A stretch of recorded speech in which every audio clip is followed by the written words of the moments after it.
Alright guys, TacticalRab back again today. Hope you're all doing well and enjoying your day so far, and the Super Week has begun. 7 days of Call of Duty action and 20 matches to be played. 2 of them have just concluded. Florida Mutineers versus Los Angeles Guerrillas, Atlanta FaZe versus Toronto Ultra. We're going to talk about today. Went to the favourites in the end, but these matches were far closer, I suppose, than the scoreline does imply at the end of the day. Big implications from both these matches to what the bracket is going to look like for the major when it is finalised at the end of this week. Intrigued to hear your thoughts in the comment section below. Like if you guys enjoy the video, subscribe if you are new, as always, I'd greatly appreciate it. It really helps out the channel. Thank you very much indeed for doing that. Before we get into things, I wanted to mention this quickly from the Toronto Ultra, announcing that in 2025, they're going to have a 7,000-seater stadium in Toronto for Overactive Media, the ownership group over at Toronto Ultra, and nothing like the Defiant or whatever it exactly is called, their Overwatch League team, trying to bring Toronto Esports and Entertainment up to the next level in that region with an actual stadium facility from 2025. Pretty cool to see. A number of organisations have said similar things as of late.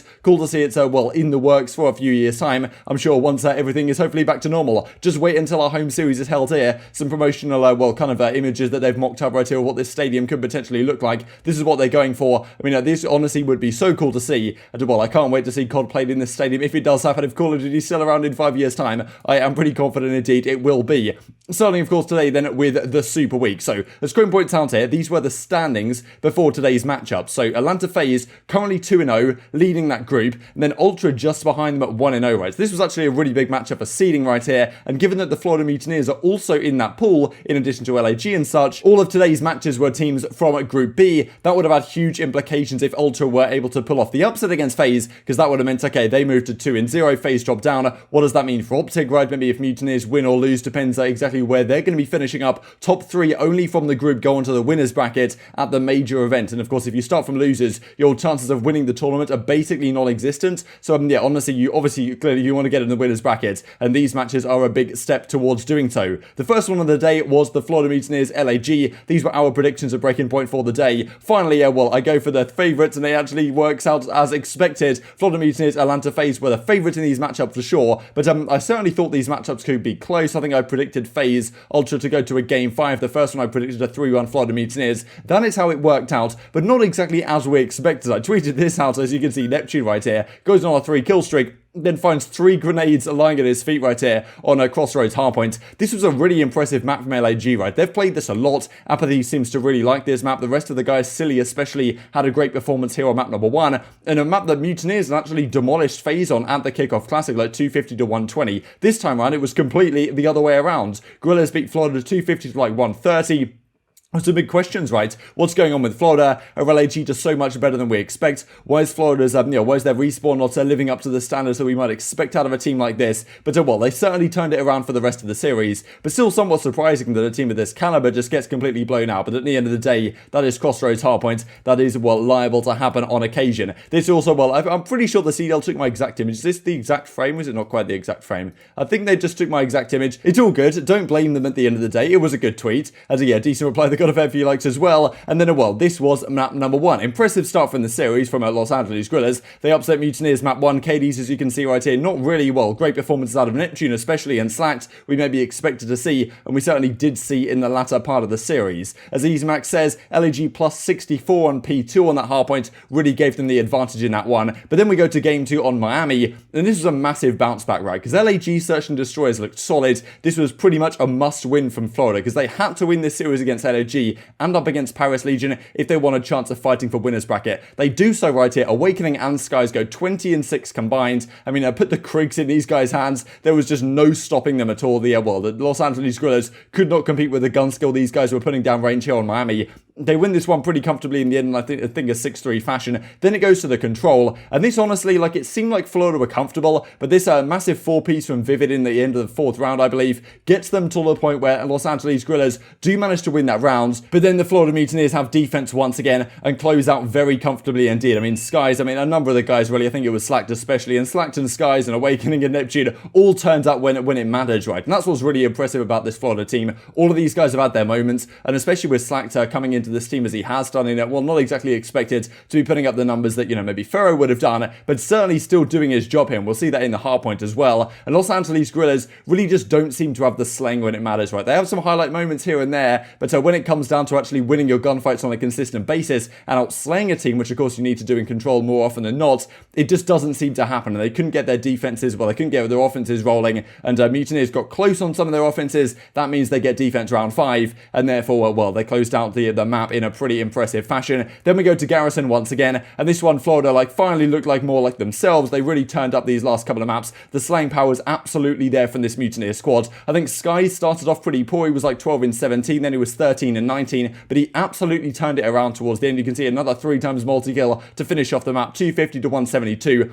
They definitely turned it around big time, and well, a series that we expected to go in this manner, but yeah, Mutineers finally turning up and showing what they're capable of in the respawns in a series that was hugely important for these guys. If they win the series against Paris tomorrow, their matchups later in the week against FaZe and against OpTic Chicago are going to be incredibly exciting to see if they can get something done in those series and fight their way into the winners bracket despite their loss to the Toronto Ultra last time around. This also from Revan. We'll probably talk about this in a little bit more detail tomorrow, but as you can see right here, this spawn that they get is actually in the dark corner, as Revan describes it over at this. This is actually the P5 hill, and after they get a couple of kills on the Los Angeles Guerrillas guys, they spawn right in this corner, which supposedly doesn't usually happen. So not really sure what's going on here. That's probably something we'll go into tomorrow, but definitely something I noticed throughout the day. Thought this was cool that Rossi put together over at Crone's Twitter right here. So 91 kills, 74 deaths, plus 17 series mark plus or minus for Caesar Skies Bueno, bouncing back in a big way in this series. I mean, he was only 25 points on 25 coins on draft buff after his pretty poor week 1, but bounced back in a big way here, and maybe will continue to do so through the rest of the week.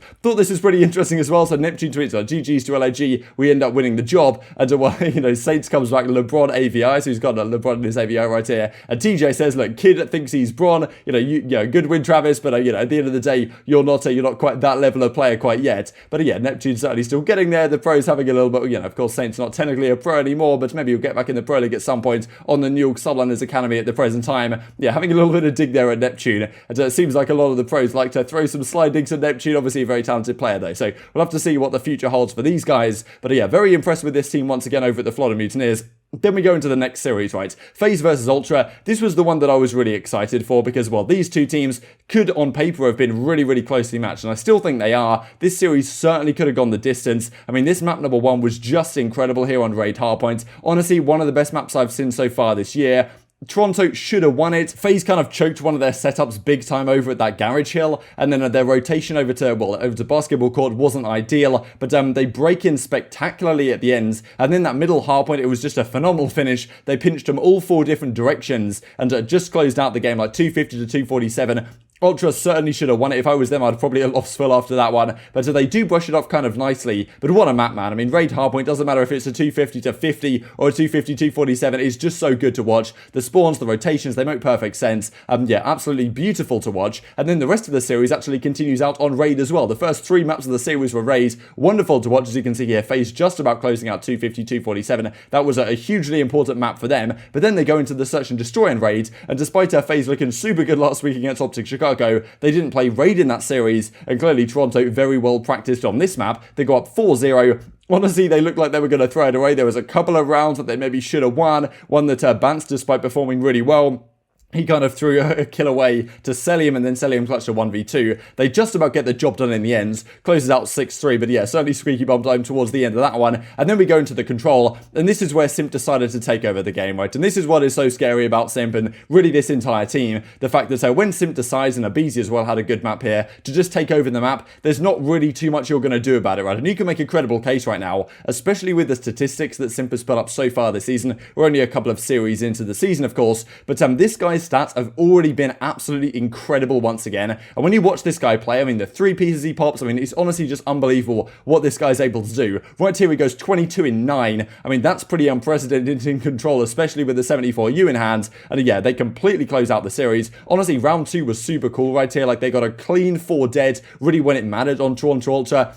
all 4 of them stacked up to their control points, and there was just nothing Toronto could do. They spawned too far away. There was no even time to contest it. So incredible stuff, all things considered. Fair play to Atlanta FaZe to close this one out. They go up 2-1, and then they really, really look good these last couple of maps. As easymax says right here, 18 in 5 for Simp on the defense. So 3.6 KD on the defense in control. That's well, pretty remarkable statistics. Then we go into the Garrison hardpoint, and this once again, FaZe really found their groove here. It was impressive to see. The first map was certainly shaky. We went to their communication like a listening in map number 1. It didn't feel like they were quite on top of their game, but when we get to map 3, map 4, they really found their groove, and this was like the full force FaZe, it felt like, these last couple of maps, where they were just dominating, firing on all cylinders, hitting the rotations, and well, even when Ultra got some nice spawns on occasion, certainly Atlanta FaZe did enough to close this out. 250 to 128. The last couple of maps more comfortable than maybe I was expecting, but certainly with the team with the firepower of FaZe, yeah, there's nothing really you're going to do if you are Toronto Ultra in that situation when some of those individuals are turning up on the map. Certainly I think with Atlanta FaZe, they don't need their individuals to take over the game to win, whereas a team like Toronto Ultra, they kind of need either a CleanX or a Cameo or a Banter or Methods, really all of them, to like go off and have a 2KD, have a 1.5 KD map if they want to win, whereas FaZe can kind of get the job done regardless, and when some of the individuals are having great maps, it's well, it's certainly difficult to beat, especially when the comms are firing on all cylinders, as they seem to be for these last couple of maps right here. So FaZe close out a big series. They moved to 3-0, and well, as Arcitys says, GG's to Ultra, had to warm up and get in the groove of things. Last 2 maps were absolutely beautiful. This then is the rest of the Super Week. So Florida Mutineers have a massive victory for them. That still gives them a chance of getting to winners if they romp through the rest of their series, and at least have a good result if they beat Paris, and they have a good result up against FaZe or OpTic. They can still get the job done. The FaZe victory against Ultra, given they already beat OpTic, should mean from FaZe's perspective, they're in prime position right now to close out this group in a number 1 spot. Ultra is one of the bogey teams. Certainly Florida is another one, but we're expecting their series against Paris on Saturday to be relatively clear cut. So that's how the situation stands for now. Group B certainly very much up in the air though, because Ultra looking good. They're now 1-1. Their series up against OpTic in a couple of days. This is the series they have to bounce back in realistically if you're Ultra. It's going to be crazy to see how that Group B turns out, all things considered. But ensure you take your thoughts in the comment section. I hope you guys enjoyed the video. If you did enjoy it, I'd greatly appreciate a like on the video. It really helps out the YouTube algorithm to know you enjoyed this content. Other people like you may enjoy this content as well, and help grow the competitive Call of Duty community. Thank you for watching as always. Take care,